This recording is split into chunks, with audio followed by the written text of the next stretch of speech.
Bom, vamos lá então. A gente vai conversar hoje sobre política cambial. Alguém tem alguma noção do que seja? Já ouviu falar? Onde que a gente vê a saúde da política cambial de um país? Onde a gente vê política cambial, sobre a saúde da política cambial aí de um país?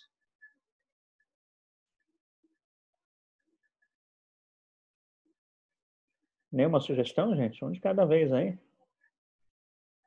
Professor, Sim? não sei se está correto. A política cambial seria o conjunto de instrumentos que o governo possui para influenciar o financiamento da economia através das taxas de câmbios e operações cambiais? Isso.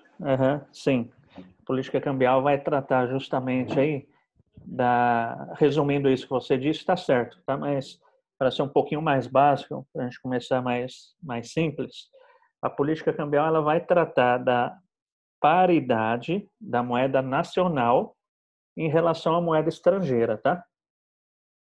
Então é isso.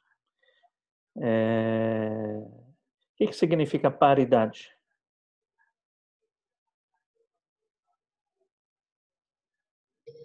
Colocar, como se fosse colocar o mesmo preço. Eu acho que é isso. Variar o mesmo valor. Eu entendi sua ideia, mas não necessariamente colocar no mesmo valor. Mas o parear seria justamente o quê? Paridade, né? Seria justamente você achar uma correlação entre a moeda nacional e a moeda estrangeira, que pode ser o mesmo valor ou não. Então, paridade vem disso, vem da palavra par, tá?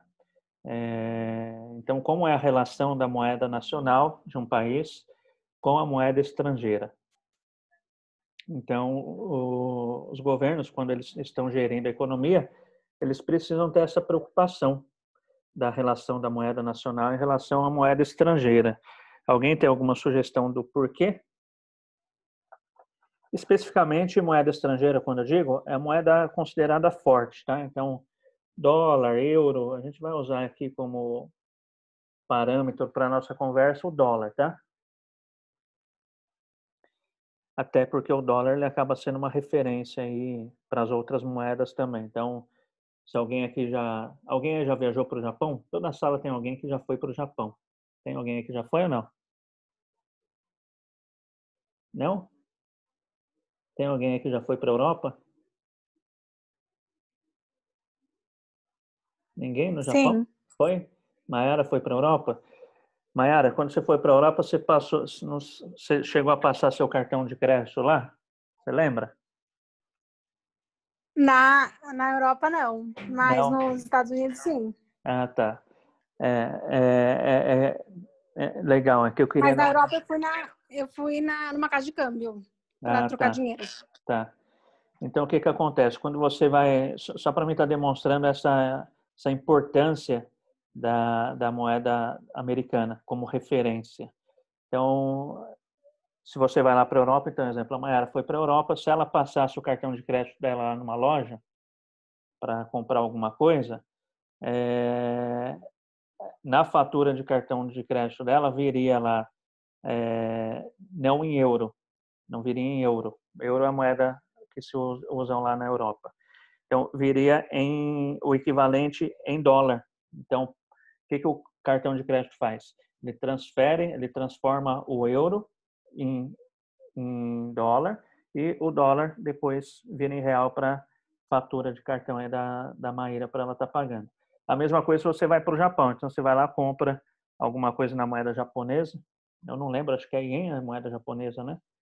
Você passa o cartão lá. Então, a sua compra é na moeda japonesa, só que a equivalência do que você gastou na moeda japonesa para o real, ela não é direta, ela passa primeiro pelo dólar. Então, se identifica qual era a relação do ien ao dólar e depois acha o equivalente em dólar e o dólar passa para o real, tá? Então, o dólar acaba sendo aí uma referência aí nessa questão aí de comércio internacional, tá? E de economia doméstica também. O que é economia doméstica? Não é aquela de casa, tá? Economia doméstica, quando a gente fala, é economia de dentro do país. Ok? Legal. Mais alguma coisa aí que alguém quer saber sobre política cambial? Quer saber, não? Que alguém quer comentar? Onde a gente vê a saúde da política cambial do país? Alguém tem alguma sugestão?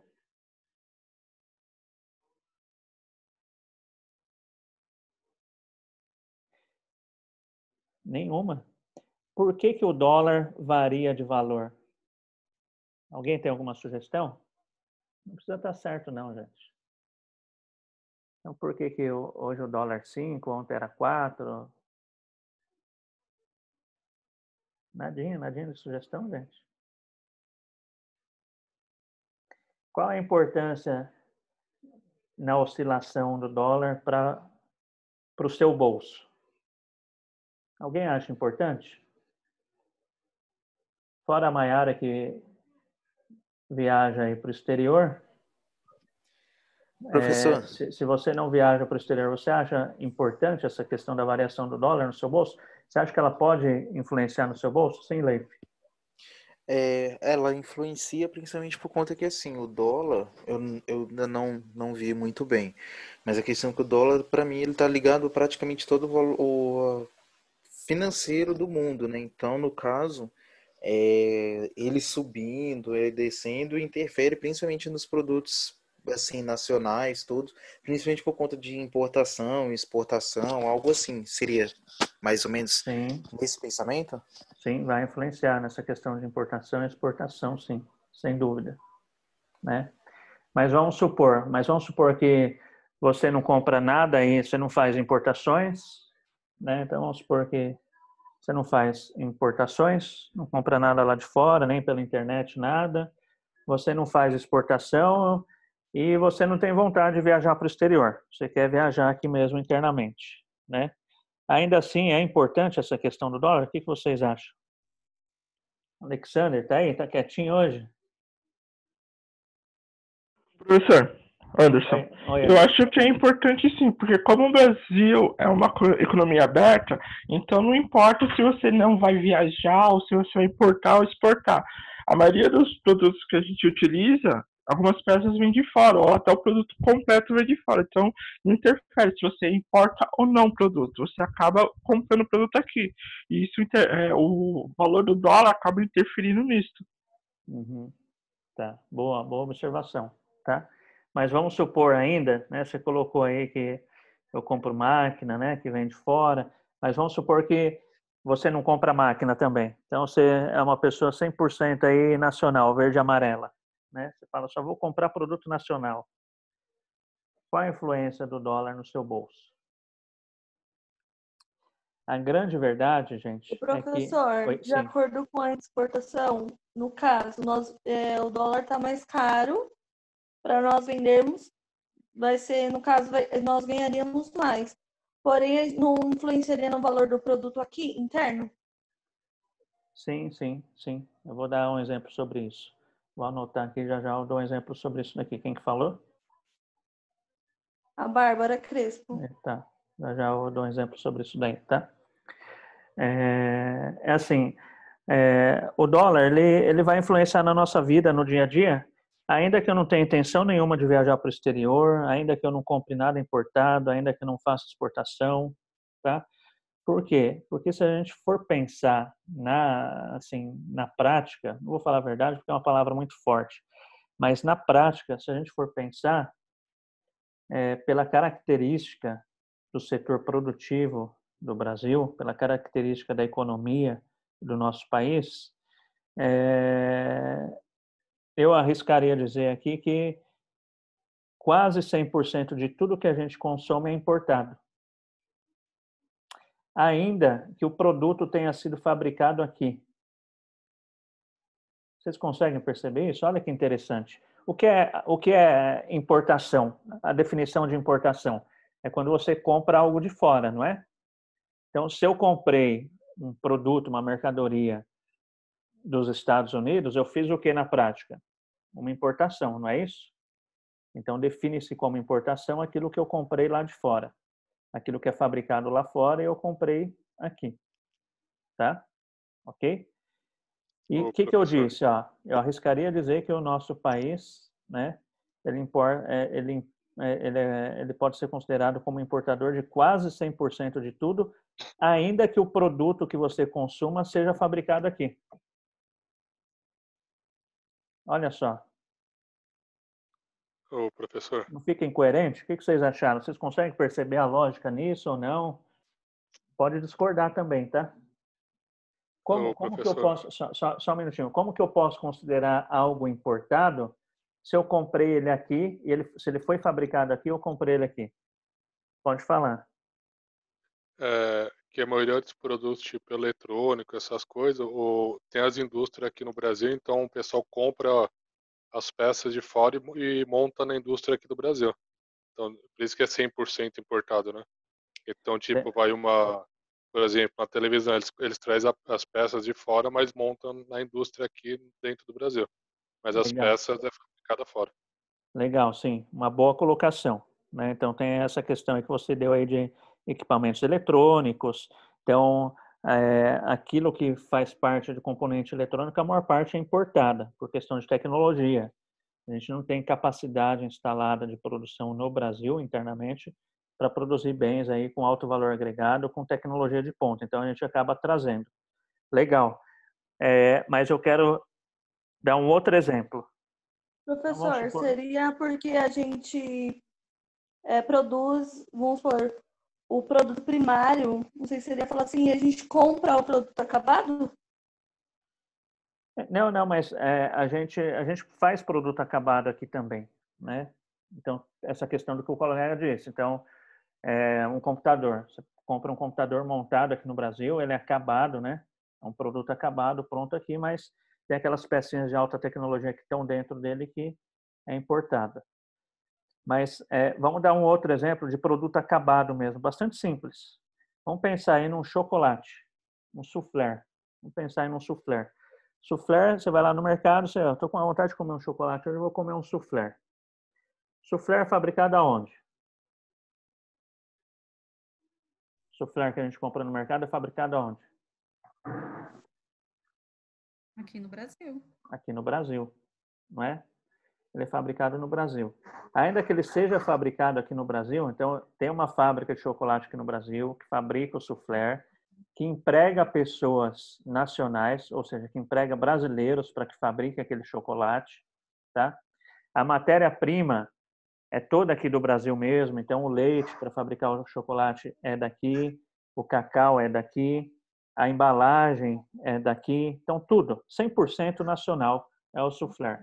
O que eu posso considerar, então, que, para efeito aqui do raciocínio que eu quero montar, por que eu posso considerar, então, que o soufflé é importado? A empresa que fabrica o soufflé, ela é estrangeira. Isso, exatamente, Paulo. Matou na mosca, tá? Matou na mosca. A empresa que fabrica o soufflé é estrangeira. Quem é que fabrica o soufflé? É Nestlé, não é? Nestlé, não é isso? Tá? Nestlé, se eu não me engano, é Suíça. Ela é estrangeira. É Suíça, é uma indústria estrangeira, tá? E assim, e a hora que você vai no mercado, se você se atentar, próxima vez que você for no mercado, não sei qual a frequência que vocês costumam ir, mas começa a fazer uma análise e olha quem é o fabricante do produto. Você vai ver que a maior parte, pelo menos 90%, eu chutaria aqui sem erro de errar, sem medo de errar, que a maior parte se refere a empresas estrangeiras. Você fala, eu vou comprar o sabão em pó. Sabão em pó, você vai lá, você olha atrás, caramba, é Unilever que fabrica. Quem é a Unilever? É uma empresa estrangeira, uma empresa americana, tá? Vou comprar uma latinha de leite moça para fazer um brigadeiro em casa. Quem é que fabrica? A Nestlé. Vou comprar um desinfetante ali para deixar meu banheiro cheiroso. Procter & Gamble, estrangeira, tá? Então, o que ocorre? Por isso que a gente pode considerar que, na prática, a maior parte dos nossos produtos, elas podem ser consideradas de fato como estrangeiro, ainda que ele seja fabricado 100% aqui internamente, tá? Daí a importância da gente ter um bom controle da política cambial, porque ainda que você não tenha intenção nenhuma de viajar para o exterior, ainda que você não tenha intenção nenhuma de comprar uma nota de $100 ou de 10, sei lá, tá? A variação do dólar pode estar encarecendo o seu produto, ainda que ele seja fabricado aqui, tá? Por quê? Já a gente exemplifica com números, tá? Por quê? Exemplo, fabricante da Soufflé. Então, é uma empresa estrangeira que veio para cá. Ela vende o produto internamente aqui, ela fabrica aqui, ela emprega brasileiros aqui. Só que como ela é uma empresa estrangeira, quando ela veio se instalar aqui, quando a Nestlé veio para cá, ela mandou dólares para cá, que foram transformados em real para ela pegar e montar a fábrica dela. Então, ela fez um investimento aqui no Brasil com a moeda dela, dólar. Então, se ela fez um investimento, presume-se o quê? Que ela quer fazer o quê? Que ela vai remeter parte do lucro que ela tem aqui, ela vai remeter para onde? Para a sede dela lá no exterior. Então, o que acontece na prática? Ainda que o produto seja fabricado aqui, tudo bonitinho, se o dólar começar a ficar muito caro de repente, a Nestlé ela vai gerar menos dólares por aquelas vendas que ela está fazendo atualmente. Então, o que ela vai ter que fazer em determinado momento para continuar mandando a mesma quantidade de dólares que ela mandava antes, quando o dólar estava mais barato? Vai ter que fazer o quê? Aumentar o preço da barrinha de soufflé, tá? Então, vamos supor que, sei lá, eu não sei quanto é uma barrinha de soufflé, mas vamos jogar alguns números aqui. Então, vamos supor que a Nestlé veio aqui para o Brasil. 3 por 10 no farol. R$6. R$6? Sim, que eu comprei hoje. 3 por 10 no farol. Então, olha só, vamos supor que lá no plano de negócios da Soufflé, né, da Nestlé, ela fez todo um plano de negócio, ela falou, bom, de cada barra de soufflé que eu vender lá no Brasil, eu vou querer mandar o equivalente a $1 para minha sede, tá? Então, sei lá quanto que é o preço, R$6, 5, 10, mas vamos supor que de uma barra que ela quer, vai ficar muito caro se for R$1, mas só para ficar fácil o exemplo. Então, ela definiu lá no plano de negócio dela que de cada barra de soufflé que ela vender, ela vai ter que mandar o equivalente a $1 para o país dela, lá para a sede dela, tá? Então, se o dólar aumentar, ela vai ter que aumentar o quê? O preço em reais. Percebeu? Então, ainda que a gente não tenha intenção nenhuma de viajar para o exterior, de investir em dólar, essa questão da variação cambial pode estar influenciando no meu bolso. Seja para sobrar ou seja para faltar dinheiro. Tá certo? Ok? E aqui, ó, eu até selecionei uma página da internet aqui para vocês, só para vocês verem. Depois, olha só. Olha o título, ó. As marcas que são donas de quase tudo que se compra onde? No supermercado. Tá? Vocês estão vendo minha tela? Senão eu vou falando aqui, imaginando que estou mostrando e não estou. Olha só, apenas 11 empresas são as responsáveis por grande parte daquilo que encontramos nas gôndolas tradicionais. Tá? Aí vem, eu não vou estar lendo a reportagem aqui, mas olha só. Aqui, ó, é uma relação de empresas apenas de comidas e bebidas. Então, está aqui escrito aqui. As marcas de comidas e bebidas, tá? Que são donas do supermercado. Basicamente, isso que está escrito aqui em inglês. Então, olha só. Nestlé, Coca-Cola, Pepsi, Unilever, Kraft, Mondelez, Danone, General Mills, tá? E outras aqui, ok? Então, olha só. Aqui, ele está só ele está só mostrando para a gente o grupo de empresas que são donas de marcas daquilo que é de bebida e de comida, sem pensar em outras coisas aí, como sabão de lavar roupa, produtos de limpeza e assim vai. Então, olha só, são todas empresas o quê? Todas empresas estrangeiras, perceberam? Então, se o dólar começar a subir muito no Brasil, o que vai acontecer com o preço no supermercado naturalmente?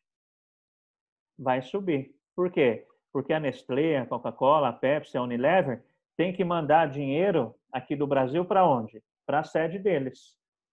E que dinheiro que eles mandam? O dólar.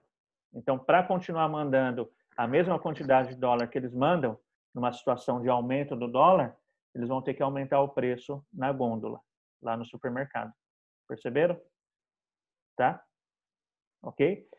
Sem falar outras coisas da questão de tecnologia que o colega destacou, sem falar das questões de commodities, que é gasolina, álcool, açúcar, tá?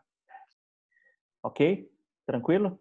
E assim, aí você fala, não, o meu alface, eu sou vegetariano, estou de regime, eu não como nada dessas bobagens, né? Porque essas empresas aqui, ó, só fabricam bobagem, ó, Danone, ó, só bobeira, né? É uma delícia, mas é bobagem. Nestlé, então, nem se fala, né? Então você fala, não como nada disso, só vou comer alface porque eu sou natural. E aí, o dólar vai influenciar? O que vocês acham? Vai também, porque alguns dos herbicidas, inseticida que são vendidos no Brasil, que é tratado a alface, ela também é importada. Isso, exatamente. Exatamente isso. Então, ainda que você fale, não, eu vou comprar só alface, né? Só vou comer alface, aquilo que é plantado aqui. Ainda assim, a alteração do dólar vai influenciar, de certa maneira, porque é isso que o Paulo falou. Aqueles produtos, adubo, o veneno para matar as pragas, a maior parte deles é importado. E se não for importado, a marca que está por trás do que fabrica aquilo também é uma marca estrangeira. Então, vai para onde? Vai para lá. Tá? Então, na prática, do jeito que o país foi construído, do jeito que o Brasil foi construído, a gente fica amarrado à dependência desses países. Tanto na questão de fornecimento. Então, imagina, se sai todas essas empresas aqui, ó. Vamos supor que todas essas empresas saiam do Brasil, essa que está na tela. O que vai acontecer com o mercado? Não vai ter para abastecer todo mundo.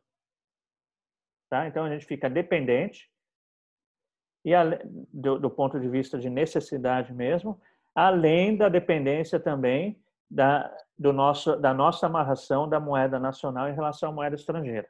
Tá? Daí a importância do governo ter que se preocupar com a política cambial.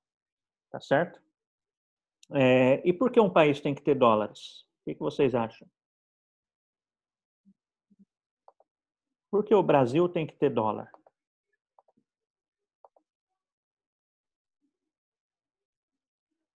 Porque o dólar é a moeda aceitada mundialmente? Talvez seja isso. Isso, porque a moeda é uma moeda aceitada mundialmente. E qual a importância de eu ter uma moeda que se aceite mundialmente? Pode comprar em todos os países. Difícil, né, professor? Eu posso comprar em todos os países. Exatamente isso. Eu posso comprar em todos os países. Né? Então, um país que não tenha dólar... Tem alguém aí na sala, do 7º ou do 8º, que trabalha em alguma empresa que faz importação ou exportação, especificamente exportação? Tem alguém aí? Ou não? Não, professor. Não. Então, o que acontece? O país precisa de dólares justamente para isso, para que a gente possa comprar dos outros países. Por quê? Porque é a moeda que eles vão aceitar. Então, o que acontece? Vamos supor, a gente quer comprar aí da Argentina. Então, vamos trazer carros da Argentina. Vamos trazer carro importado da Argentina. A Argentina pode aceitar o real? O que vocês acham? Ela pode aceitar? A Argentina pode. Acho que não. Sim, pode. Ela Pode, pode. Argentina? Mercosul, Ela né? pode. Eu vou trazer um carro importado da França. Carro francês, ó. Vou trazer um carro importado da França. A França pode aceitar real para trazer esse carro para cá? Não, lá é euro, né? Não. Euro, dólar. Então, na verdade, ela pode aceitar. Na verdade, ela pode aceitar. Se ela quiser, inclusive, ela pode me mandar o carro de graça. Não pode? Pode ou não pode? É dela, pode. Então por que ela não pode aceitar real? Ela pode aceitar real também, tá? Então, eu vou comprar alguma coisa da Argentina, a Argentina pode aceitar o real. Vou mandar trazer um carro francês, a França pode aceitar o real. Por que eles não aceitam, então, se eles podem aceitar? Eu acho que é preferência, Porque né, ele é professor? desvalorizado? Não, não é porque é desvalorizado. Porque, vamos supor, vou comprar um carro lá da França. Aí eu mando lá equivalente mando lá 50 mil reais em dinheiro. A França pega e me manda. Tá? Então eu vou comprar um carro lá da Citroën. Citroën pegou e me mandou. A Citroën vai ter lá no cofre dela 50 mil reais em dinheiro vivo que eu mandei para ela. Tá? Então ela aceitou e me deu o carro. Qual é o grande problema? O que ela vai fazer com esses 50 mil reais? Quem vai aceitar dela esses 50 mil reais? A Alemanha vai aceitar? Não. Outra empresa francesa vai aceitar? O funcionário da Citroën vai aceitar receber real? Não vai, tá? Então a grande questão é essa. Por que a França não aceita? Ela pode, mas por que ela não aceita o real? Porque o real só tem valor de circulação aonde? No Brasil, tá? Então, se uma empresa francesa aceitar o real, em contrapartida daquilo que ela me vendeu, ela vai ficar com aquele dinheiro parado, porque o único lugar que vai aceitar o real, aonde que é? No Brasil. Tá? Diferentemente do dólar. Então, eu vou trazer agora o mesmo carro francês lá da França. Ela vai aceitar dólar? Vai. Tá? Então, ela vai pegar agora 50 mil dólares. Fui lá, levei 50 mil dólares em dinheiro vivo daqui para lá. Ela vai deixar 50 mil dólares no cofre dela. Ela vai poder usar esse dólar dentro da própria França, ainda que a moeda lá seja outra? Sim, por quê? Ela vai poder, porque é aceitável, as pessoas aceitam. Ela vai poder usar esses 50 mil dólares para comprar alguma coisa da Alemanha? Sim, porque a Alemanha vai aceitar. Porque a Alemanha sabe que o dólar é aceito no Japão. O Japão aceita porque ele sabe que o dólar é aceito na China. A China aceita o dólar porque sabe que o dólar é aceito na Argentina e assim vai indo. Então, essa aceitação pela moeda é que garante o quê? A circulação dela. E a moeda aceita universalmente é justamente o dólar americano. Tá? Ok? Então, por que um país tem que ter dólar? Para que seja possível ele fazer negociação com outros países. Tá certo? Então, eu perguntei aqui se tem alguém na sala que trabalha em alguma empresa que faz exportação. Vocês responderam que não tem. Eu ia tentar dar algum exemplo aqui, mas vamos fazer aí hipotético. Então, vamos supor que você é contratado aí para trabalhar numa empresa exportadora como administrador, lá em finanças. Tá? Ou seja, você está vendendo mercadorias que a sua empresa fabrica lá para o exterior. Você vai lá, faz análise de crédito da empresa toda que você está vendendo, assim como você faz aqui de uma empresa interna. Só que tem mais um detalhezinho que você tem que olhar. Qual é esse detalhe que você tem que olhar? Qual é a questão da saúde do país para aquele onde a empresa que você está exportando está instalada na questão cambial, tá? Por quê? Porque você tem que ter certeza que aquele país que você está negociando, que o governo daquele país que você está negociando, aí, ainda que seja como empresa privada, ela tem o quê? Dólares para te mandar em contrapartida daquela venda que você está fazendo. Tá certo? Perceberam isso? Então, vamos supor que você vai fazer uma venda aí de produtos para... Vamos pegar a Argentina de novo, Argentina, tá? Então, você vai fazer uma venda de produto, você vai fazer uma exportação para uma empresa argentina. Você vai lá, faz análise de crédito da empresa argentina, empresa privada, legal, tudo, mas você vai ter que se atentar ao quê? Como está a saúde cambial de quem? Da Argentina. Tá? Porque na prática, quem vai te mandar o dólar é o governo argentino. A gente já vai ver como funciona isso daí, ainda que a sua negociação seja com uma empresa argentina privada, tá? Porque você não vai aceitar a moeda deles, então você vai querer o dólar. Então você tem que saber se o governo tem dólares, ok? A mesma coisa, agora vamos pegar um país aí que a gente sabe que está ruim, Venezuela. Venezuela. Então, a quantidade de dólares dela lá está ruim. Então, se você vai vender alguma coisa para uma empresa venezuelana, a empresa venezuelana ela até pode ter uma boa saúde financeira. Só que o dinheiro que a empresa tem venezuelana é o dinheiro venezuelano, tá? Então você vai ter que ver, a Venezuela tem o equivalente para me mandar em dólar para cá? Se não, mia tudo, senão você não vai receber em dólar, tá?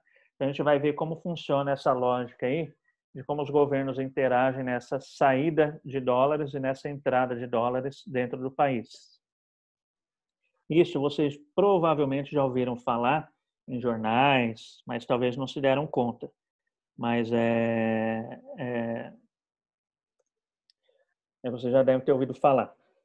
O controle dessa entrada e saída de dólares num país, onde eu vejo se o país tem dólares, é num demonstrativo chamado balanço de pagamentos. Tá certo? Ok? Então vamos lá. Eu vou montar aqui o balanço de pagamentos para vocês. Fiquem tranquilos, porque vocês não vão precisar montar o balanço, tá? Essa história de balanço não vai ter que montar, só para a gente entender. Então, olha só. O balanço de pagamentos ele é composto por vários pedacinhos. O primeiro pedacinho do nosso balanço de pagamentos é chamado balança comercial. Tá? Balança comercial. O que se registra na balança comercial, gente? Alguém tem alguma sugestão? O que é comprado e o que é vendido, né?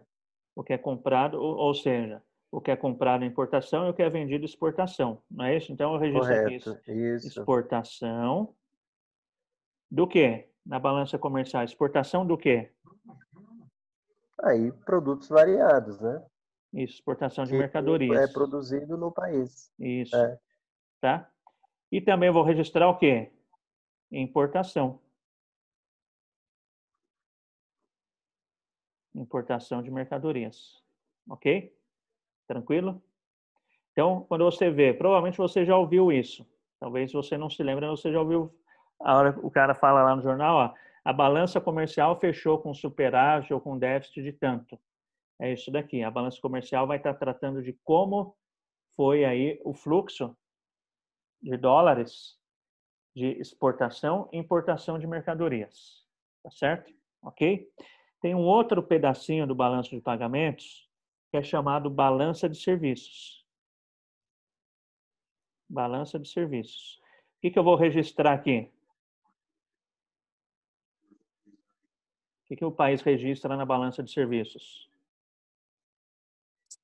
Se houve contratação de mão de obra, professor, ou exportação? Isso. Isso. E mão de obra, no caso, é o quê? É considerado um serviço. Então, na balança de serviços, eu vou registrar a exportação de serviços e importação de serviços. Ok? Tá? Já já a gente dá os exemplos. Tá certo? Balança de serviços. Ok? Tranquilo? Depois, a gente tem aqui o que a gente chama de, o que os economistas chamam de transferências unilaterais. Transferências unilaterais. Tá? Transferências unilaterais. Ok? Então, a hora que eu faço a soma do item A, item B e item C, deixa eu até deixar a corzinha aqui, vai. Vamos fazer a corzinha bonitinha. Deixar de roxinho. Então, ó, a hora que eu somo o item A, o item B e o item C, eu chego a um resultado que os economistas chamam de saldo em conta corrente. Já ouviram essa expressão? Saldo em conta corrente? Se você resgatar na memória aí, você vai ver saldo em conta corrente. Sabe aquelas coisas? Sabe aqueles cursos que tinha de inglês? Hoje eu não sei se tem, né? Ah, vai para a cama dormindo, né? Vai dormindo escutando lá ó, palavras em inglês que você vai aprender em inglês. Eu acho que isso daí não existe. Mais ou menos essa coisa aqui. Se existisse, a gente ia lembrar, né? Porque com certeza a gente já escutou isso daqui em algum jornal desapercebido. Ó, saldo em conta corrente no balanço de pagamentos foi tanto. Tá? Então, olha só, de acordo com a nossa regrinha aqui, o saldo em conta corrente foi o resultado do quê? Da balança comercial, que eu vou escrever aqui A, né? Está representado ali por A, mais o quê?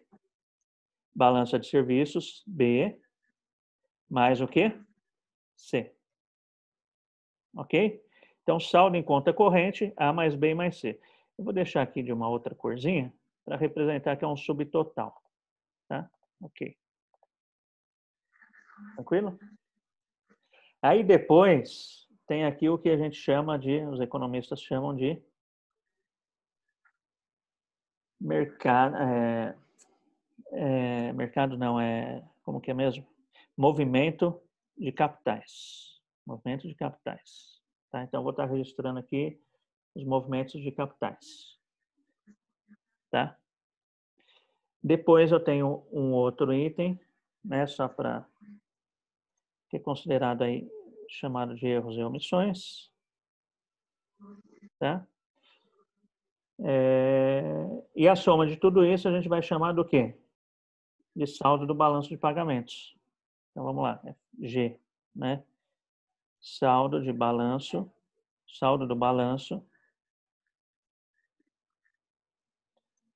de pagamentos, tá? Então o saldo do balanço de pagamentos foi a soma do quê? Do item D, ok? Item D, mais o item E e o item F. E mais o item F. Tranquilo? Tá certo, gente? Sim.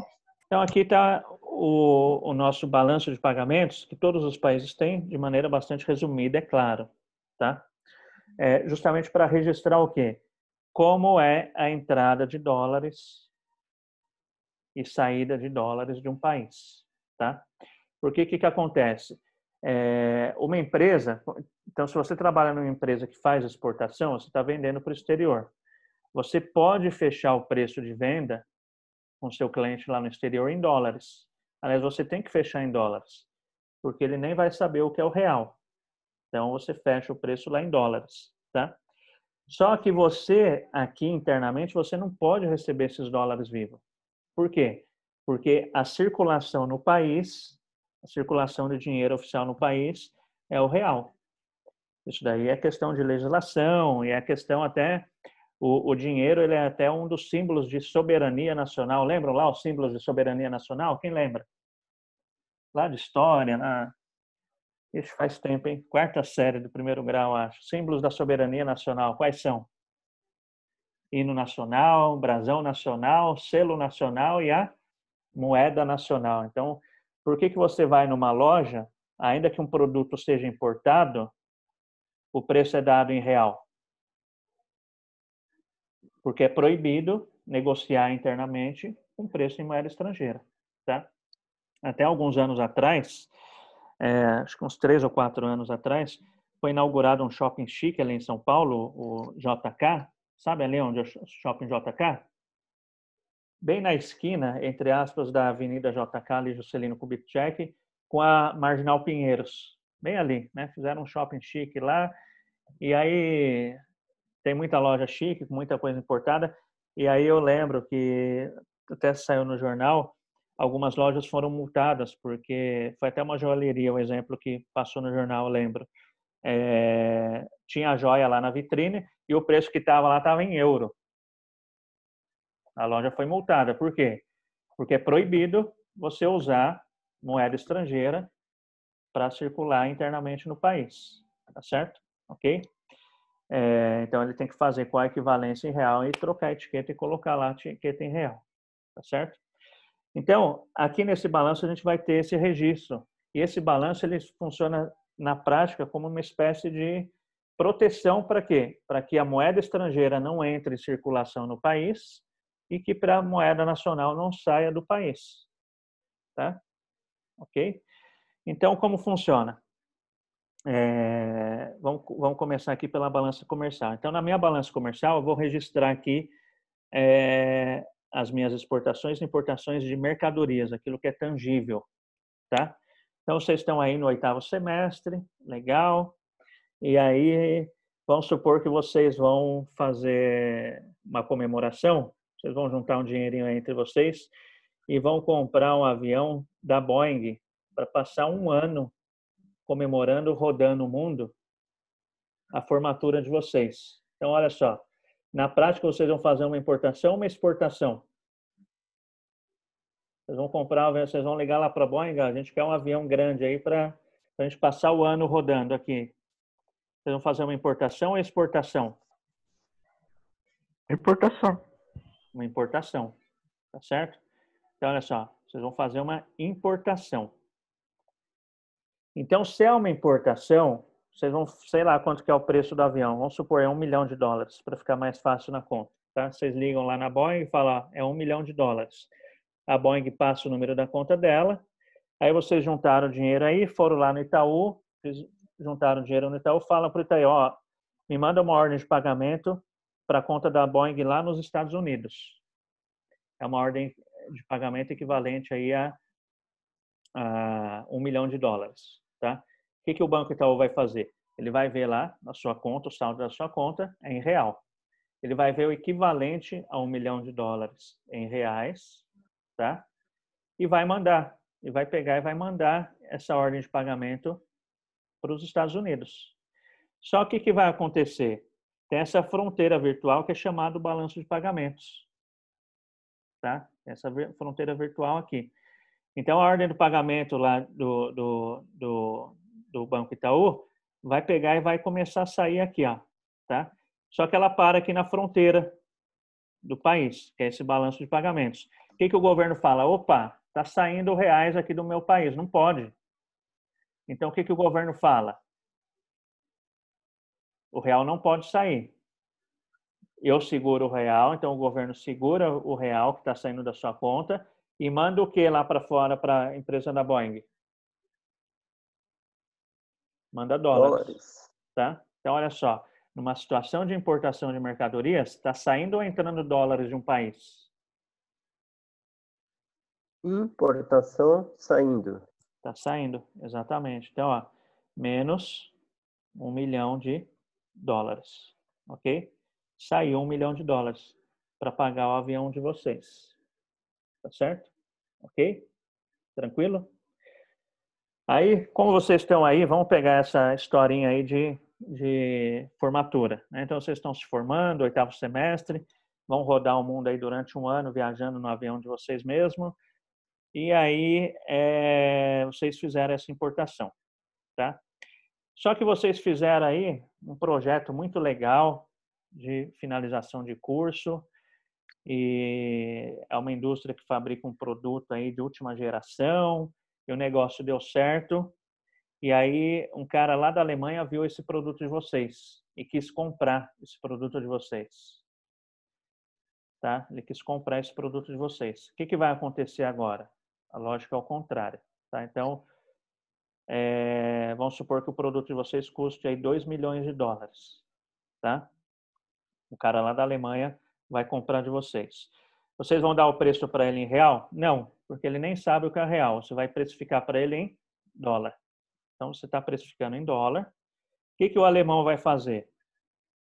Ele vai lá, né, no banco dele e fala, manda uma ordem de pagamento para o pessoal do 8º ADM equivalente a 2 milhões de dólares. Tá? O que vai acontecer? Aí, mesma coisa, lá é euro, né? O euro não vai sair, vai parar no balanço de pagamentos da Alemanha, e a Alemanha vai mandar o equivalente aqui para a conta de vocês no Itaú, o equivalente a quanto? A 2 milhões de dólares. Então, o dinheiro vai vindo, o dinheiro vai estar vindo agora de lá para cá, tá? Para entrar no Brasil. Só que ele vai encontrar essa fronteira virtual aqui de novo. O governo brasileiro vai falar, opa, estão tentando colocar dólares aqui dentro? Não, não pode entrar dólares. O que eu vou fazer? O governo brasileiro barra o dólar, então ele segura, ele retém esse dólar, e aí ele permite com que a transação continue te enviando o quê? O equivalente em reais. Porque, afinal de contas, aqui dentro tem que movimentar o quê? Reais. Tá certo? Então, nesse caso, no nosso balanço de pagamentos, quando vocês fizeram uma exportação de mercadoria lá para a Alemanha, entrou ou saiu dólares do país? Entrou ou saiu dólares? Entrou. Entrou. Então, no nosso exemplo aqui, 2 milhões. Tá certo? Ok? Então, qual é o saldo da minha balança comercial nesse caso? Só da balança comercial. 1 milhão? 1 milhão, exatamente. É o saldo líquido. Tá? Então, o saldo da minha balança comercial, 1 milhão de dólares. Então, se a gente for analisar aqui apenas a movimentação na balança comercial, a gente identifica que houve aí um superávit, tá? É usada essa expressão, superávit de 1 milhão de dólares. Ok? Superávit. Tá certo? Ok? Tranquilo? E aí continua. Então, aí tem importação e exportação de serviços, tá? Então, exemplos aí de exportação de serviços. O que seria, o que é considerado serviço? O que é considerado serviço?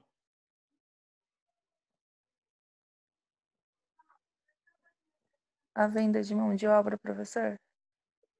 Sim, sim. Venda de mão de intelectual obra. também, né? Sim, venda de mão de obra. Vamos dar um exemplo materializado de mão de obra. Um exemplo bastante comum aí, tá? De exportação e importação de serviços. Construção civil, professor? Oi? Construção civil? Não é construção civil, não. Viagem internacional. Então, olha só, viagem internacional. Pode ser uma exportação e importação de serviços, tá? Deixa eu exemplificar na importação, depois a gente faz um exemplo de viagem internacional com viagem internacional, tá? Na prática, a hora que você compra uma viagem internacional, você está comprando o quê? Uma mão de obra, não é? Lá do exterior. Se você comprou uma passagem de uma empresa aérea estrangeira. Então, quem é que foi lá comentou que foi lá para os Estados Unidos aí? Foi a Maíra. Ela foi lá para os Estados Unidos. Maiara, professor. Maiara, tá? Foi lá para os Estados Unidos. Então, vamos supor que ela comprou a passagem para ir para os Estados Unidos de uma empresa aérea americana, sei lá, United, tá? Então, na prática, ela está fazendo o quê? Contratando aí uma mão de obra, igual o colega disse, uma mão de obra do piloto, das comissárias, tá? Ou seja, é um serviço. Como a empresa aérea que ela contratou uma empresa estrangeira, então isso é considerado uma importação de serviço. Tá? Ok? Tranquilo? Agora imagina ao contrário, um americano que mora lá nos Estados Unidos, querendo vir passear aqui no Brasil. Aí ele vai lá, pesquisa na internet, opa, pesquisei aqui, a passagem da TAM tá mais em conta do que da United. Tá? Aí o americano pega e compra uma passagem aérea da TAM. O que vai acontecer nesse caso?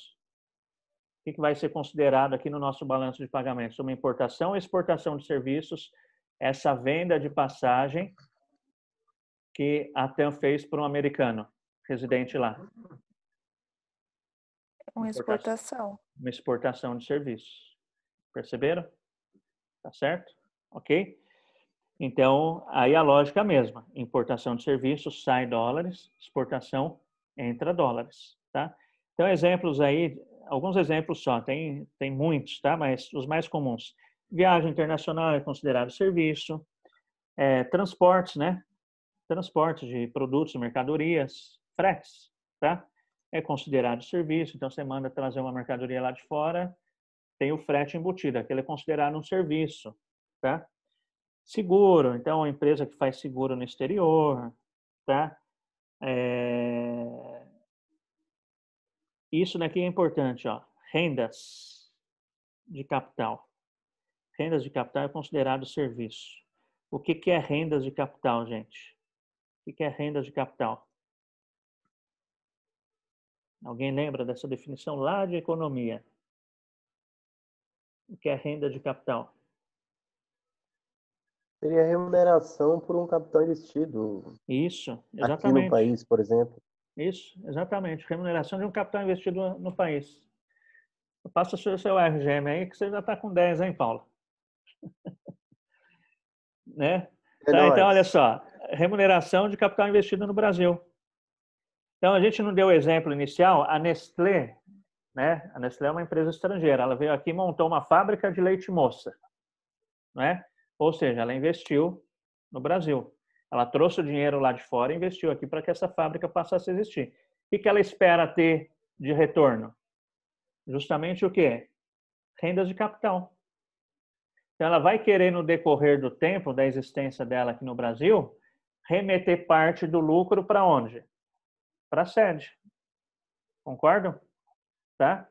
É aqui que entra essa saída de remessa de lucro das empresas estrangeiras para fora. Ela é considerada serviço. Tá? Então, exemplos de renda de capital. Lucros, dividendos, juros e assim vai indo. Tá certo? Ok? Tranquilo, gente? Então, tudo isso é considerado serviço, seja importação ou exportação, mas é serviço. Então, uma empresa, então, no caso a Nestlé, fez aqui uma fábrica de leite moça. Aliás, deve ser uma delícia trabalhar na fábrica de leite moça, já pensou? Então, tá lá. A Nestlé fez a fábrica aqui, ela vai remeter lucros. A hora que ela remete lucros, ela está fazendo uma importação ou exportação de serviços? Exportação? Quando ela remete lucros. Importação ou exportação? Ela está remetendo, ó. Se está remetendo, está o quê? Está saindo dólares, não é isso? Se está saindo, é considerado uma? Exportação? Importação, na verdade. Ixi. É considerado uma importação.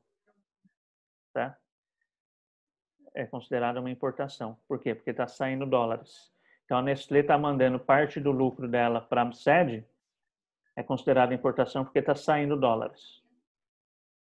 Confunde mesmo que você falar, está mandando, não, está mandando a exportação? Nesse caso, não. Por quê? Porque está saindo dólares. Tá certo? Ok? Tranquilo? Ok? É um negócio que é bacana explica nisso de aí, novo. Eu já explico. Deixa só o Paulo terminar de perguntar, eu já explico. Não, quando sempre tem uma crise no mercado econômico, vamos supor que daí os grandes investidores começam a recolher os dólares, né? E aí transforma, quer dizer, piora bem a situação do país. É um exemplo interessante também. Sim, sim. Uhum, sim. Só voltando, por exemplo, para a moça que perguntou. Quem que perguntou, gente? Qual é o nome da moça? Tairine. Tairine. Então, olha só. A Nestlé, né? Ela está remetendo o lucro para fora, tá? Está mandando parte do lucro que ela teve internamente aqui para a sede dela. Se ela está mandando parte do lucro que ela teve aqui, está saindo ou entrando dólares do país, do Brasil? Tá indo, não? Tá saindo. Daqui tá saindo. Está saindo. Então, se está saindo dólares, essa remessa de lucro dela é considerada uma importação de remessa de lucros. Tá? Ok? Por quê? Porque está saindo. Porque está saindo os dólares. A condicional aí é está saindo ou entrando dólares, tá? É porque confunde mesmo. Porque a hora que a gente fala, estou mandando para fora, né? Aí essa confusão que dá, tá? mas na prática ela está importando uma remessa de lucros, tá certo? É porque aí não é mercadoria, tá? Não é mercadoria tangível, tá certo? Deu para entender, Tairine? Sim, deu para Sim? entender. Tá? Ok? E a mesma coisa agora ao contrário. Então, vamos supor que a gente tem uma empresa brasileira lá no exterior. Então, da mesma forma, essa empresa brasileira vai estar produzindo lá no país estrangeiro, vai ter o lucro dela, parte do lucro dela ela vai remeter aqui para o Brasil. Essa remessa que essa empresa estrangeira está fazendo de lá para cá é, na prática, uma exportação. Por quê? Porque está entrando dólares. Perceberam? Tá certo? Ok? Tranquilo, gente? Sim. Tá, então vamos lá. Aí a gente tem aqui as chamadas transferências unilaterais. Exemplo de transferência unilateral, gente. Professor, subsídios Subsídios. são pagamentos, né, que não entram em serviços, compras de bens e serviços, né? Subsídios pode ser considerado. É que para exemplificar vai ficar um pouquinho mais complexo, mas tá, sim, eu entendi o conceito, certo? Vamos no exemplo um pouquinho mais básico aqui de transferência unilateral.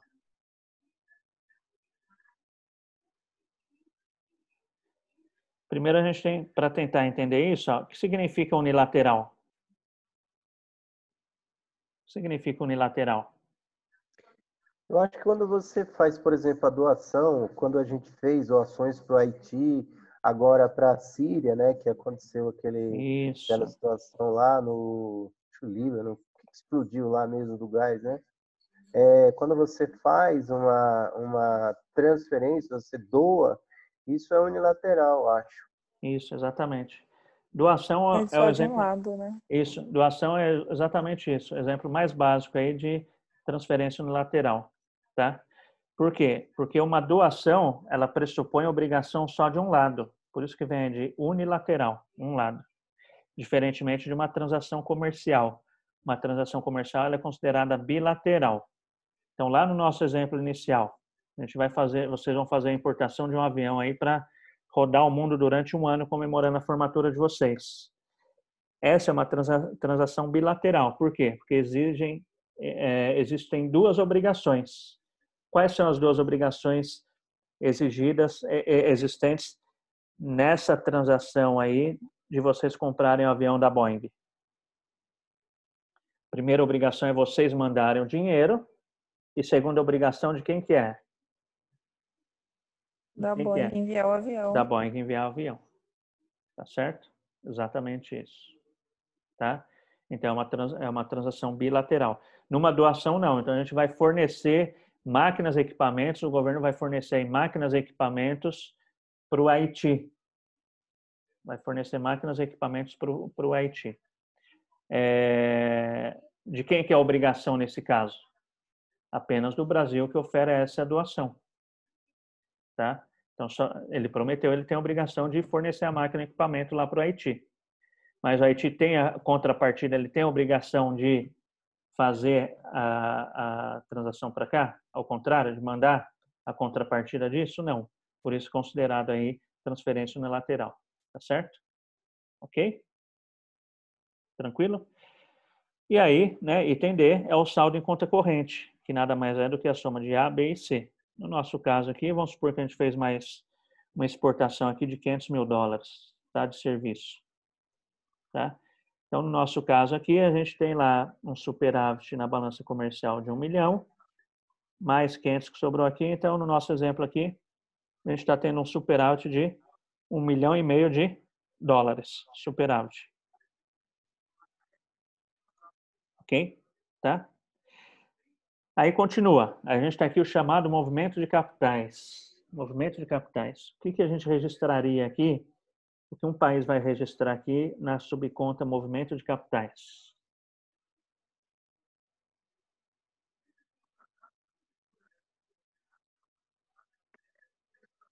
Sugestão, gente?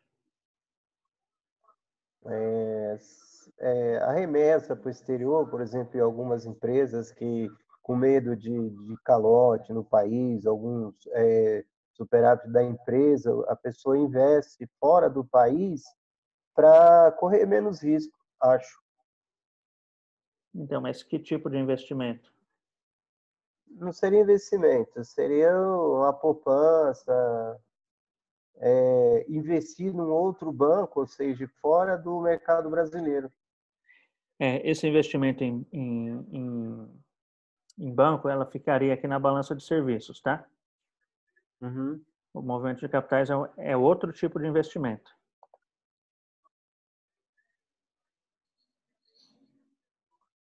Correto. Então, olha só, vamos pegar aí o exemplo da Nestlé de novo. Então, não sei quando a Nestlé chegou aqui, tá? Mas vamos supor aí que foi no ano de 2000, não se tinha Nestlé. Então, no ano de 2000, a Nestlé veio para o Brasil, tá? Ela não tinha nada aqui, é uma empresa estrangeira, ela não tinha nada aqui, absolutamente nada, tá? Então, ela falou, foi lá, fez o plano de negócios dela, falou, ó, vamos fabricar leite moça que a gente vai vender leite moça pra caramba lá, tá? E aí, fez o plano de negócios e chegou a hora de aplicar o investimento, tá? Então, ela está aplicando, ela vai aplicar aqui no país, no Brasil, para quê? Para que a fábrica dela exista. Então, vamos supor que ela identificou lá que ela precisa de 2 milhões de reais, 2 milhões de dólares para que a empresa dela exista aqui no Brasil. Então, vai ser a mesma coisa. O banco dela vai mandar o equivalente vai mandar 2 milhões de dólares aqui para o Brasil. Esse dinheiro vai parar aqui nessa barreira virtual. O governo vai falar, opa, tá querendo entrar 2 milhões de dólares no meu país aqui? Não pode, o dinheiro aqui em circulação é real. O que o governo faz? Para esses dólares, tá? Para esses dólares e manda o equivalente em reais para a conta que a Nestlé abriu num banco aqui dentro do Brasil, para que ela monte a fábrica, compre as máquinas, compre o equipamento, compre o terreno, faça a construção, tá? Então, o movimento de capitais é considerado o quê? Os investimentos diretos. Investimentos diretos. Empréstimos também, professor? Empréstimos também, tá? Empréstimos. Exatamente. Por exemplo, diretos. quando uma empresa, vamos usar o mesmo exemplo da Nestlé, se a Nestlé resolver vender a empresa dela aqui no Brasil, isso também é uma movimentação de capital, né? Sim, também. Ela vai vender, vai pegar os dólares dela e vai tirar do país. Sim, exatamente. Quando a Jeep veio e fez a fábrica lá no Pernambuco, aconteceu o contrário, né? Quer dizer, a movimentação da Jeep investindo no Brasil. Isso. É uma movimentação de capital. Isso, exatamente. Então, quando a Jeep veio, ela fez investimento direto, tá? Ela fez investimento direto. Então, na prática, está o quê? Está entrando dólares aqui no país, tá certo?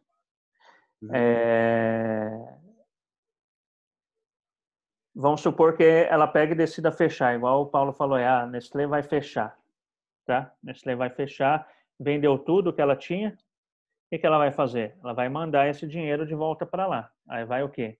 Vai sair dólares, tá certo? Parte ali como serviço, por ser lucro, tá? Mas parte aqui como movimento de capitais também, tá certo? O importante é a gente entender que o movimento de capitais vai mostrar, de fato, aquele investimento em infraestrutura no país. Aquele dinheiro que entra por investimento em infraestrutura no país, tá? Diferentemente daquele investidor estrangeiro que entra na bolsa de valores. Então, olha só, aquele investidor estrangeiro que entrou aqui no Brasil para comprar ações, tá? Ele está vendo que os juros estão altos, vai comprar tesouro direto, não sei o que lá, tal. Isso daí é considerado o quê? Serviço. Então, o dólar dele vai entrar, tá? Mas se a pessoa se uma empresa ou uma pessoa vai mandar dólares por investimento em infraestrutura mesmo, a gente considera aí como um movimento de capitais, certo? E é esse investimento em infraestrutura, é esse investimento em capital produtivo, tá? Em movimento de capitais, que é aquilo que mostra a solidez do investidor estrangeiro no país. Por quê? Porque aquele dinheiro que é investido só no mercado de ações, só para ganhar dinheiro, só para ganhar juros, do jeito que ele entra fácil, ele também o quê? Do jeito que aquele dólar que entrou fácil para o investidor americano investir aqui na Bolsa de Valores, da mesma maneira é o caminho ao contrário. Da mesma maneira, esse dólar vai sair facilmente também. Percebem?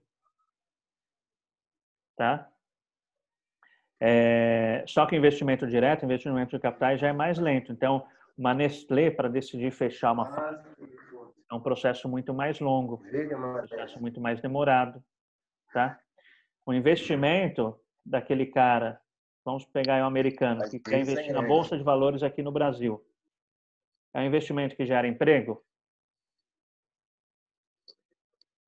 Sim ou não, gente? Não. Não, ele não gera emprego. Não. Tá? O investimento que a Nestlé fez aqui, o investimento que a Jeep faz aqui, gera emprego aqui no país? Sim. Gera. Tá? Então, olha só. A gente começou a entrar aí numa análise qualitativa do balanço de pagamentos. Perceberam? Tá?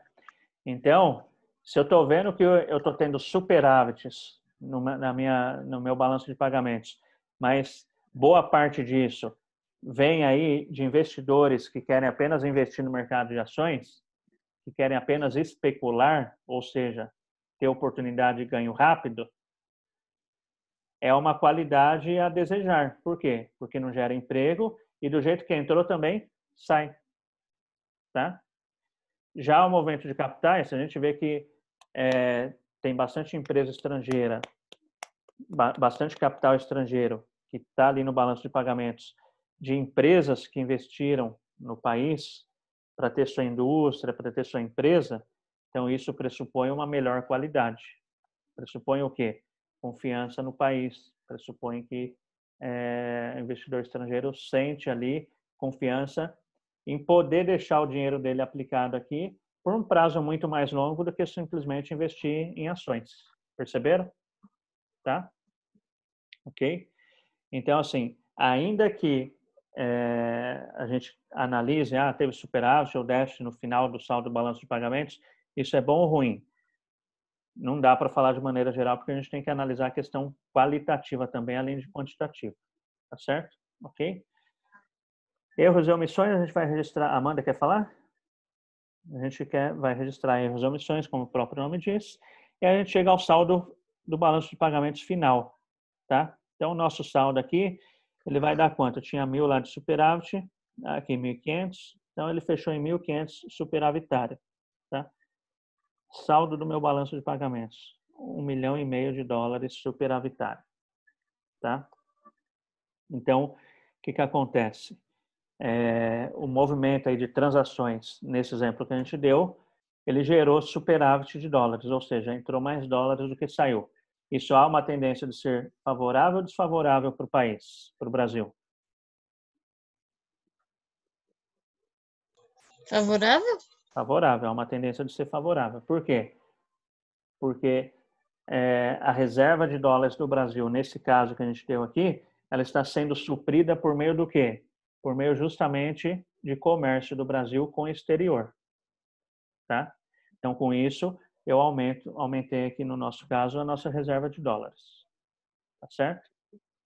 E essa entrada e saída de dólares que faz com que o valor do dólar também oscile. Não é só isso, mas também isso. Tá? Então, se um país tem aí superávites sucessivos, ou seja, mais entradas de dólares do que saídas, há uma tendência do preço do dólar dentro desse país aumentar ou diminuir? Diminuir. Diminuir. Tá? Por quê? Porque o dólar é considerado uma mercadoria comum. Então, se um país, vamos supor que o Brasil venha tendo aí superávites sucessivos no seu balanço de pagamentos. Isso significa que está entrando mais dólares do que saindo. Se está entrando mais dólares, significa que o país tem mais dólares. E se ele tem mais dessa mercadoria chamada dólar, há uma tendência do preço dessa mercadoria chamada dólar o quê? Cair. Tá? É claro que a variação do preço da moeda estrangeira não varia só em função disso, mas também dessa questão do volume em circulação. Então, o que acontece? Isso daí a gente viu recentemente, com a crise que teve aí, um monte de investidor estrangeiro com capital especulativo. O que é o capital especulativo? Aquele investidor estrangeiro que tinha investido internamente aqui no Brasil para ganhar juros, para ganhar rendimento na Bolsa de Valores. Então, estava lá. Com a crise, o que eles fizeram? Todo mundo saiu, todo mundo voltou para trás. Tirou o dinheiro do Brasil, levou para o país dele lá. Teve uma grande saída de dólares. Há uma tendência de ocorrer o quê com o preço de dólar nessa situação? Com um grande volume de dólares saindo do país. O preço do dólar internamente no país, no caso do Brasil, há uma tendência dele subir ou diminuir? De elevação. Subir. Tá? Esse é um dos motivos que explica o aumento do dólar. Não é só isso, mas também. Tá certo? E é claro, tudo isso tem a ver aí com relação de confiança na economia, tá? Então, e o capital especulativo ele é muito sensível a essa questão. Então, se o governo faz alguma coisinha lá que tira a confiança, o que ele faz? Ele já tira o dólar dele aqui. Se tirou o dólar, opa, há uma tendência do preço do dólar subir. Tá certo? Se o investidor estrangeiro está de olho aqui no Brasil, está falando, ó, o governo lá está trabalhando direitinho, então eu tenho confiança de investir lá. Então, há a tendência de entrar dólares. Se entra dólares em investimento, ainda que seja especulativo, há uma tendência do dólar internamente aqui, o preço diminui. Perceberam? Tá? Tranquilo, gente? Então, quando você vai... Então, vamos supor que você vai pegar seu diploma aí do 8º agora e vai ser contratada para trabalhar aí em finanças numa empresa que faz exportação. Vocês conseguem entender agora o porquê que você tem que identificar se o país com o qual você está fazendo transação tem uma boa saúde cambial? Tá certo? Por quê? Porque quando você vai... Vamos supor aqui agora que esse balanço aqui é lá da lá da Alemanha, tá? Não é mais do Brasil, é lá da Alemanha. Então, o que você vai fazer? Você vai vender um produto, você vai exportar um produto para uma empresa alemã.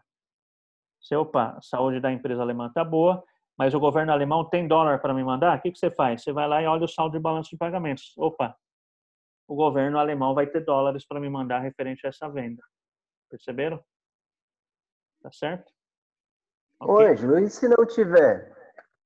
Boa pergunta. E se não tiver? E se aqui não vende? Está numa situação deficitária? Vamos supor que fechou aqui numa situação de 2,5 milhões. E agora? Como que a gente faz? 2,5 milhões. Compra no FMI. E aí, o que acontece? É exatamente isso, tá?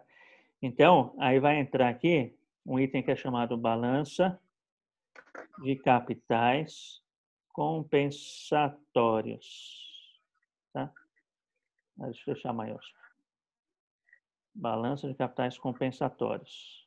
Como o próprio nome já diz, né? Então, aqui vai vir o quê? Vai vir uma quantia para quê? Para compensar esse seu déficit. Tá? Então, você vai lá e vê, pô, o cara não tem. Então, da onde vai vir esse saldo aqui se o país não tiver, se ele não tiver reserva de dólares? Vai vir do FMI, Fundo Monetário Internacional. Tá? Fundo Monetário Internacional. Então, o FMI ele foi criado para quê? Para financiar o balanço de pagamento dos países. Então, o dinheiro que um país pega do FMI não é um dinheiro para uso dele. Tá? Então, quando falar, o governo tem, vamos supor, o governo quer fazer uma ponte nova, uma ponte aí, uma cidade nova. Ele não tem dinheiro, porque resolve pegar dinheiro lá no exterior. O dinheiro que ele vai pegar para construir essa ponte é com um FMI que ele vai pegar? Não. Por quê? Porque o dinheiro que os países pegam junto ao FMI, ele tem destinação exclusiva. Qual é a exclusividade do dinheiro que vem do FMI? É para financiar o balanço de pagamentos. Tá certo? Então, o que os países têm na prática com o FMI é uma espécie de cheque especial, igual a gente tem na nossa conta. Então, você vai lá e vê seu cheque especial. Tá lá.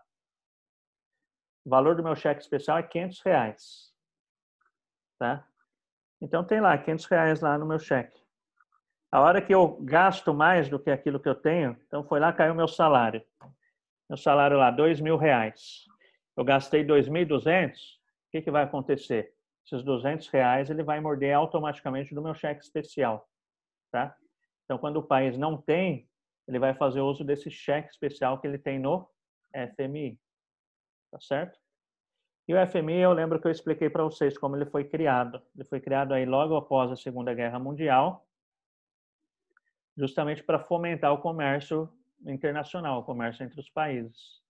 Tá? Então, a Europa estava toda destruída pela guerra. O único lugar que se produzia efetivamente no mundo era os Estados Unidos.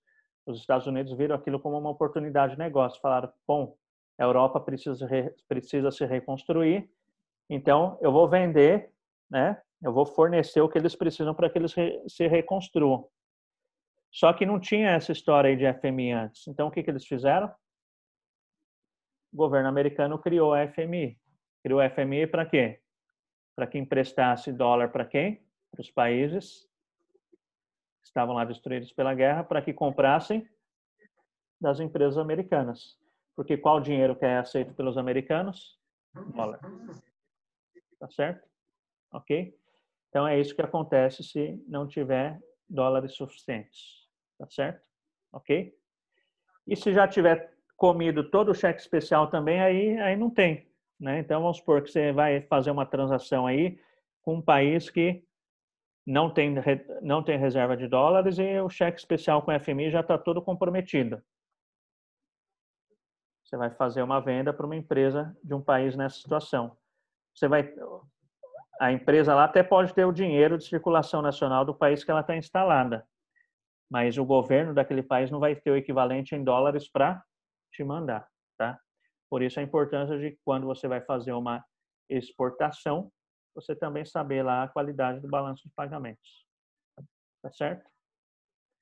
Tranquilo, gente? Dúvidas?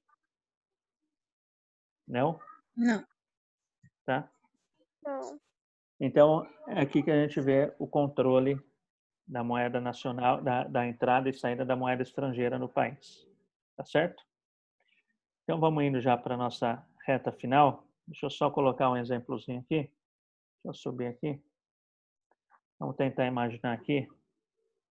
Então, vamos pegar aqui, vamos supor que o dólar esteja dólar igual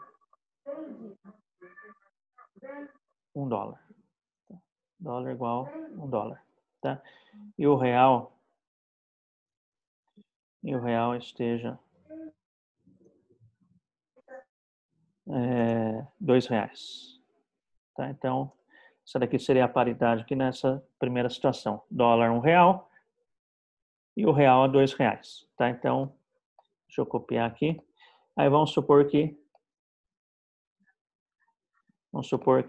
houve uma variação cambial aí.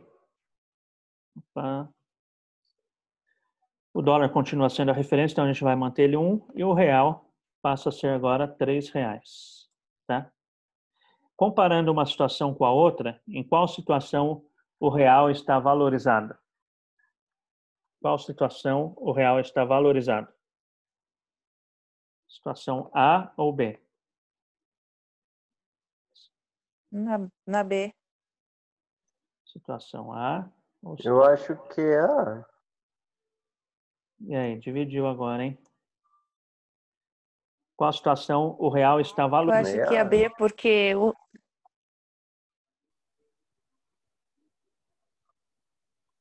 Eu acho o que é A. real ou o dólar? O real. Se for o dólar, é na A. Não, o real. Então é a Tá claro para todos que é A?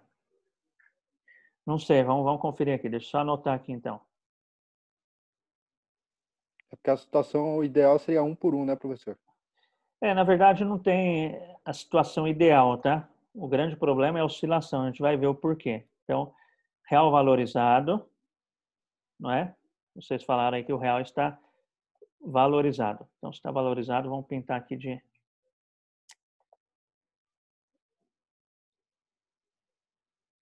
Deixa eu ver aqui. Vamos pintar aqui de verdinho. Tá?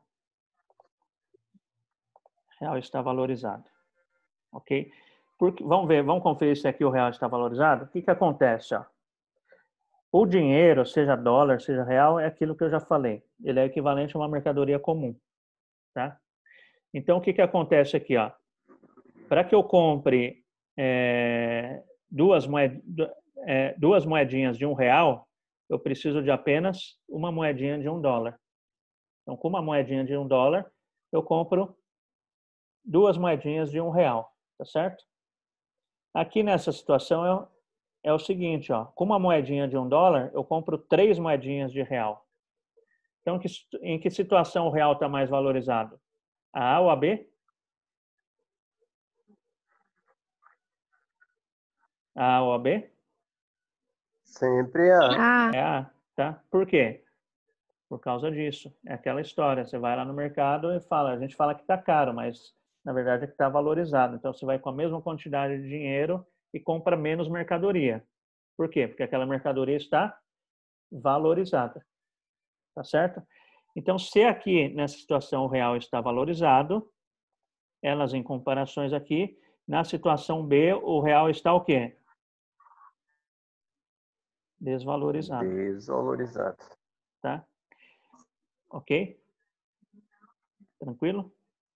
Então, por isso que quando o dólar sobe, a gente diz que o real se desvalorizou. Seria essa situação B aqui, ó. Então, se está desvalorizado, vamos marcar em vermelho, tá? Em qual dessas situações agora o dólar está valorizado? Qual situação? Situação A ou situação B, o dólar está valorizado agora? B. B. Isso, exatamente. Então, aqui agora o dólar está o quê? Valorizado. Ok? Dólar está valorizado. Em qual situação o dólar está desvalorizado? Situação A. Desvalorizado. Ok? Tranquilo? Então, olha só, situações opostas. Então, o que acontece na prática? Se a minha moeda nacional se valoriza, significa que a estrangeira se desvalorizou. Tá? Se a minha moeda nacional se desvaloriza, significa que a moeda estrangeira se valorizou. Perceberam? Elas vão em caminhos opostos. Tá certo? Ok? Tranquilo, gente?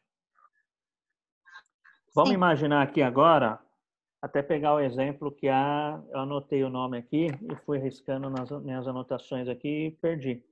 Um exemplo que a menina pediu para comentar, eu falei que ia comentar depois. Quem foi? Mariana? Não, tem Mariana anotada. Bárbara. Isso, Bárbara, acho que é Bárbara. Bárbara Crespo, não é isso? E Isso. Então a gente vai entrar aqui naquele exemplo que você pediu, tá? Vamos supor aqui agora, vamos tentar colocar aqui de uma maneira bastante simples, uma situação de uma empresa exportadora e importadora, tá? Ok? Então, o que acontece? Vamos analisar o resultado de uma empresa exportadora e importadora nessas questões aqui de variação do dólar, tá? Então, para isso, vamos fazer um DRE bem resumido, tá? Então, DRE bem resumido vai ser o quê? Receita, não é isso? Menos o custo é igual ao quê? É igual ao quê? Resultado. Não é isso? DRE na sua forma mais reduzida é isso. Tá claro? Eu vou ter que...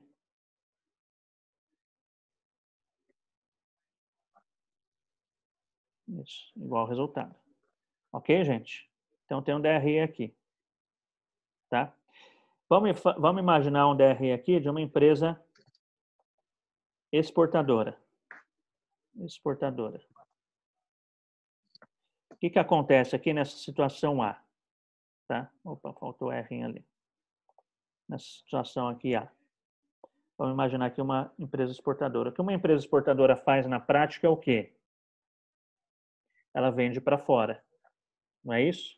Se ela está vendendo para fora, o preço de venda dela, ou seja, a receita dela, aquilo que ela negociou lá fora, é um preço em real ou em dólar? Dólar. É o preço em dólar, tá? Então, ela está negociando lá fora, vamos supor aí que o preço dela seja de 100 dólares, tá? Só que ela está aqui internamente, então ela vai ter que transformar esse dólar em reais. 100 dólares na nossa situação aqui, na nossa situação A, equivale a quanto em real? Ela vai registrar quanto no DRE dela? Quanto, gente? Quanto? 200. 200 reais, tá? Ela tem que fazer essa transformação, ok? Então, como é uma empresa exportadora, então vamos supor que a gente está fabricando internamente aqui, o meu custo ele é todo em real. O custo é tudo em real. Vamos supor que o custo seja aí de 50 reais, tá? Então, nesse caso, na situação A, a empresa exportadora vai ter um resultado de quanto?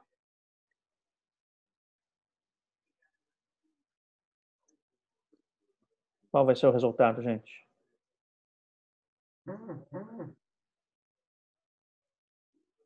Qual vai ser? 150? 150, né? 150, isso, 150. 150 reais. Tá certo? Ok? Vamos pegar isso daqui, empresa exportadora ainda, e vamos jogar aqui para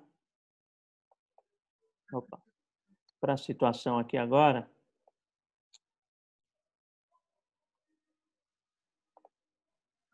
Em que o real está desvalorizado, tá?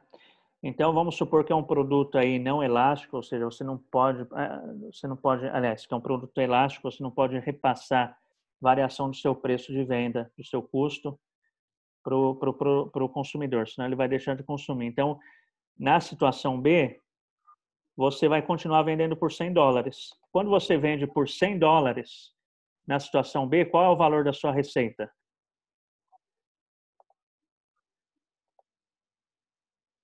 Nessa situação B aqui, qual vai ser o valor da receita em reais? Qual vai ser, gente?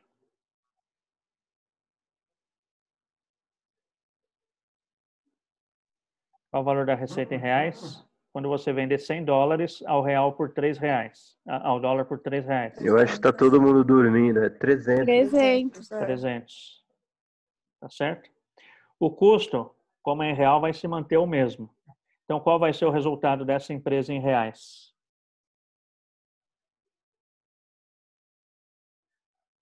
Na situação B. Qual vai ser o resultado? Lucro ou prejuízo? Gente? Professor, está travando um pouquinho. Está travando? Vamos ver se melhora aí.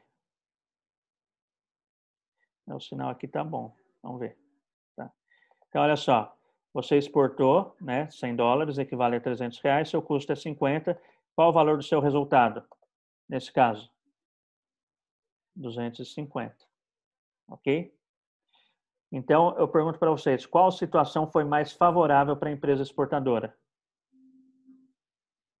A situação de real desvalorizado ou real valorizado? Em relação ao real, é sempre B. Isso. Então, olha só. Que situação é mais favorável para o exportador? Situação de moeda nacional o quê? Desvalorizada. Perceberam? Tá? Situação de moeda nacional desvalorizada é mais favorável para o exportador. Ok? E na prática, a hora que a gente exporta, a gente está gerando emprego aqui ou lá fora? Aqui.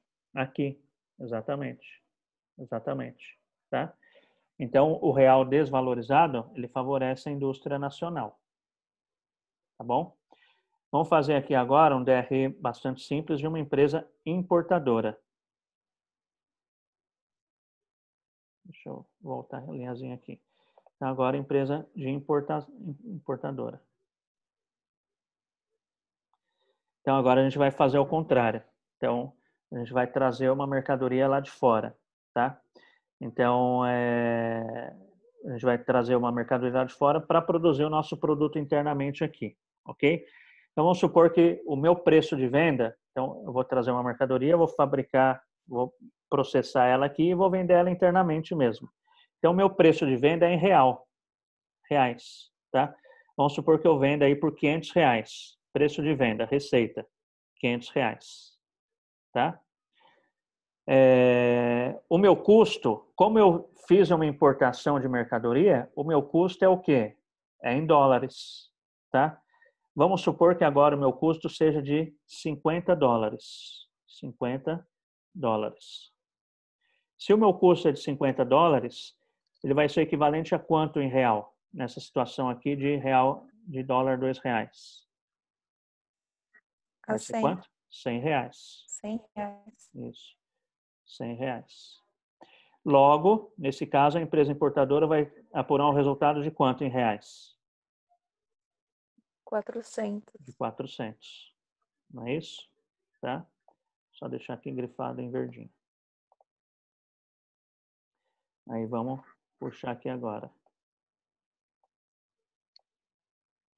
Vamos aqui agora, empresa importadora. Na situação de moeda nacional desvalorizada, tá? Então, vou vender o mesmo produto por R$500, ok? Então, preço de venda do produto, R$500. O meu custo continua sendo em dólares, ou seja, continua sendo $50. Só que agora esses $50 equivale a quantos reais? Ao dólar, R$3. R$150. Ok? Logo, eu vou apurar um resultado de quanto? 500 menos 150. 350. Certo? Então, olha só o que está acontecendo aqui. Ó. Olha só. A situação que foi mais favorável para a empresa exportadora foi a situação em que a moeda nacional está desvalorizada. E que situação foi mais favorável para a empresa importadora? Real valorizado ou desvalorizado?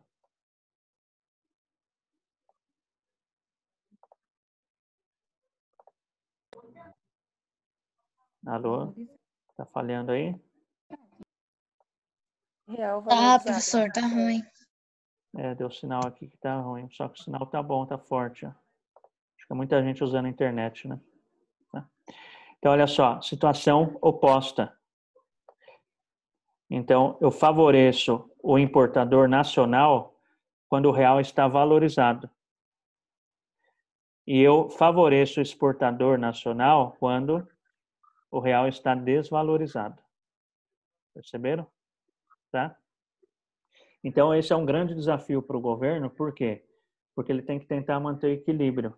Ele tem que tentar manter o equilíbrio justamente para não favorecer nem muito um e nem muito outro. Tá? A vantagem de se exportar para um país qual é? É que ele gera renda e ele gera emprego internamente no país. A desvantagem de se importar qual é?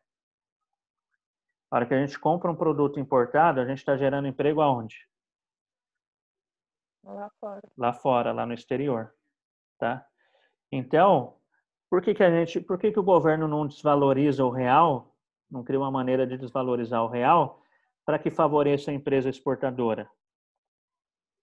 Precisa manter empregos, não vai Porque, gerar emprego. porque se eu favorecer uma empresa exportadora, eu vou gerar mais emprego aqui dentro.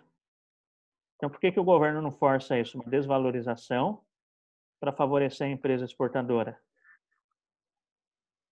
Porque se eu desvalorizar o meu real para favorecer a empresa exportadora, eu vou desfavorecer a importadora.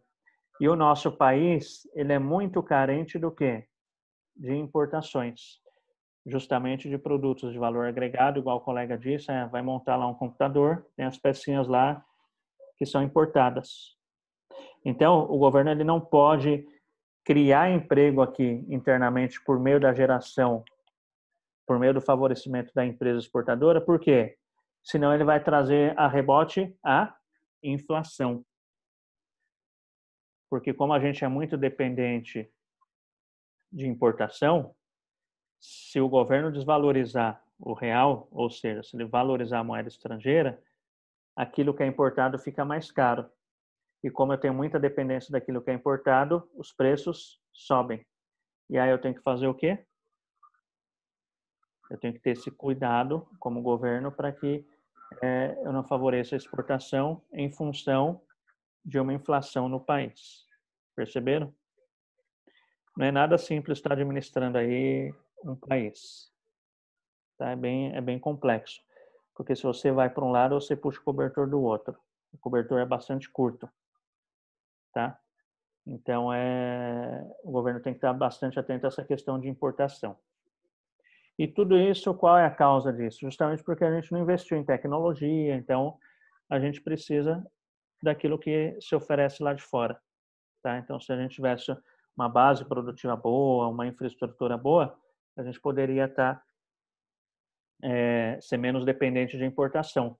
Se eu fosse menos independente de importação, eu poderia favorecer a minha empresa exportadora, que favoreceria a criação de empregos aonde?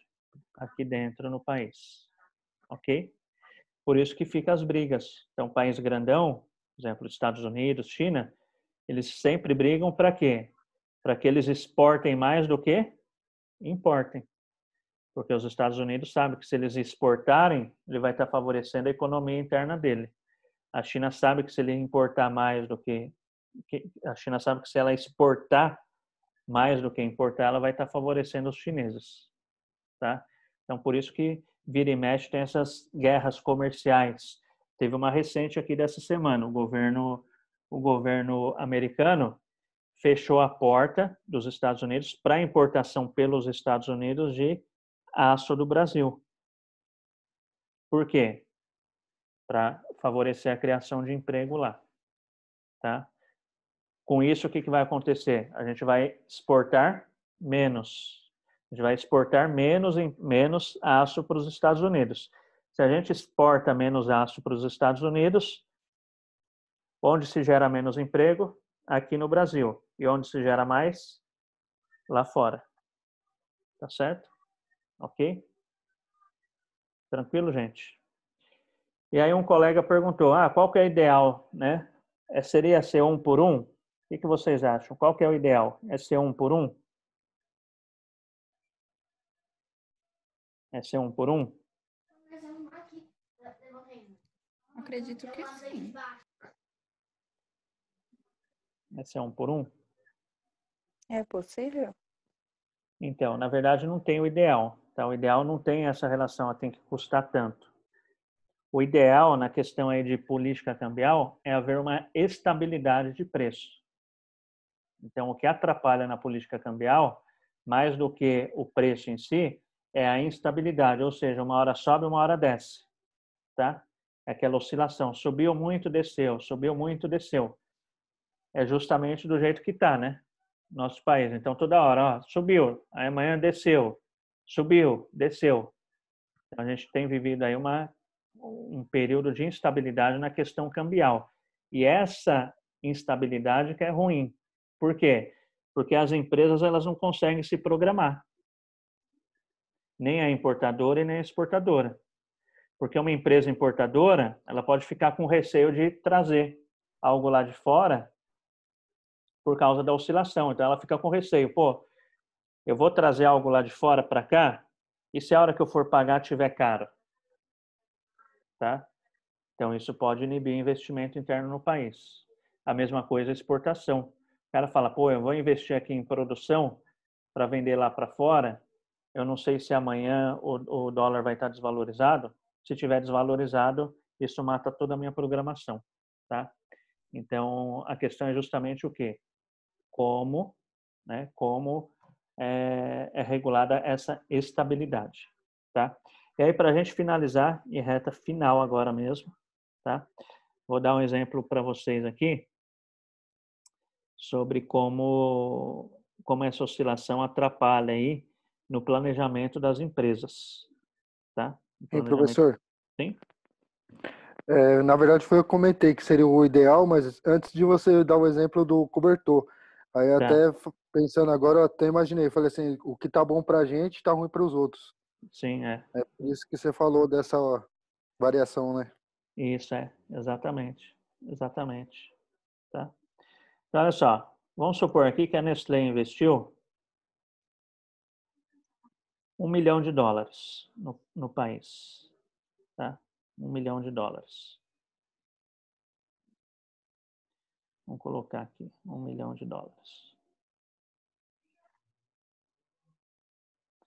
Ela investiu $1 milhão no país, tá? Nas duas situações. Comando C, comando V. Tá, ok? Então, se ela investiu $1 milhão aqui no país, ela vai querer recompor esse $1 milhão. Concorda? Ela vai ter que dar um jeito de enviar $1 milhão lá para a sede dela para recuperar esse capital investido, que foi o que o Paulo disse no começo, ok? Tá? Então, vamos supor, não vamos trabalhar com margem de contribuição, nada, para facilitar o entendimento, tá? Então, vamos supor que cada chocolate que ela venda, ela definiu lá no plano de negócios dela, que cada chocolate que ela venda, ela vai ter que ter o equivalente naquela barrinha de chocolate para mandar $1 por chocolate lá para fora, ok? Lá para fora, para a sede dela. Então, vamos colocar aqui, envio de $1 para ela recuperar esse envio de $1 por chocolate, por barrinha lá do soufflé, tá? Chocolate. Tá certo? Então, essa é a premissa dela. Ela pegou e definiu isso lá no plano de negócios dela. Até o computador está lento aqui. Vamos lá. Mas já está acabando.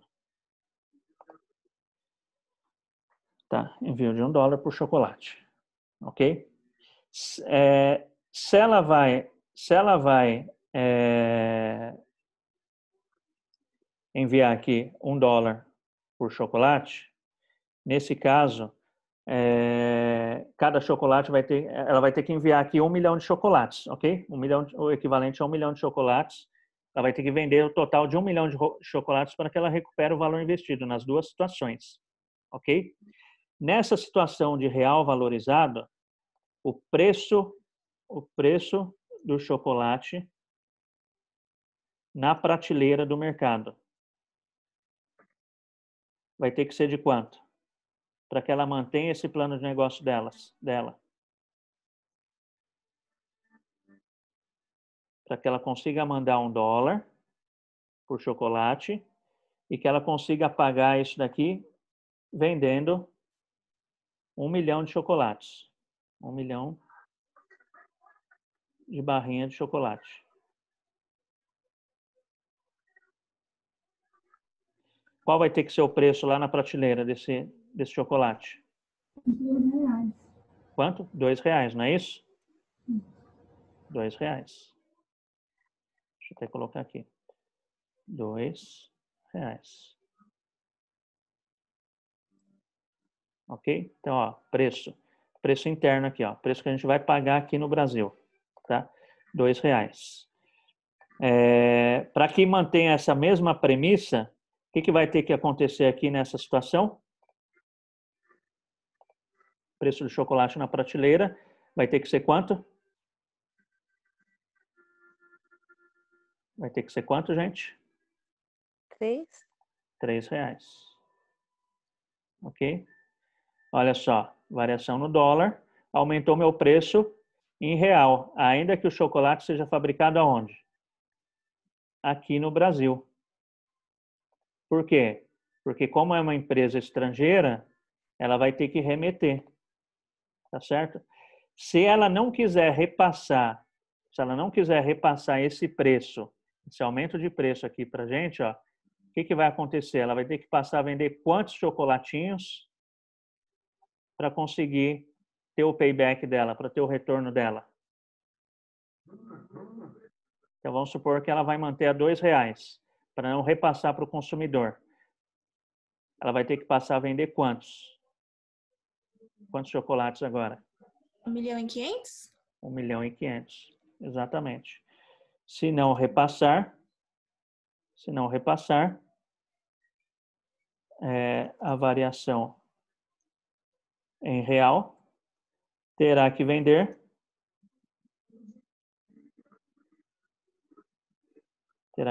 quanto?